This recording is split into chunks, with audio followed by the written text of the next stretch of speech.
حضرت امام علی علیہ الصلاۃ والسلام نے ارشاد فرمایا، یہ ہماری ناج البلاغہ کتاب ہے، انشاءاللہ زندگی نے وفا کی تو آپ کو ڈیٹیل میں بتاتے رہیں گے۔ امام علی علیہ الصلاۃ والسلام نے ارشاد فرمایا،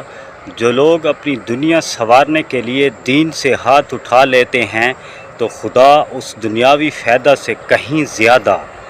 ان کے لیے نقصان کی صورتیں پیدا کر دیتا ہے۔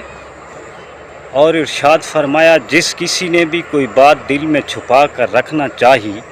وہ اس کی زبان سے بے ساختہ نکلے ہوئے الفاظ اور چہرے کے اثار سے نمایاں ضرور ہو جاتی ہے۔ امام علی نے ارشاد فرمایا، جو شخص اپنے کو بہت پسند کرتا ہے وہ دوسروں کو ناپسند ہو جاتا ہے، اور فرمایا صدقہ کامیاب دوا ہے، اور دنیا میں بندوں کے لیے جو اعمال ہیں وہ آخرت میں ان کی آنکھوں کے سامنے ہوں گے۔ اور ارشاد فرمایا، فخر و سر بلندی کو چھوڑو، تکبر و غرور کو مٹاؤ،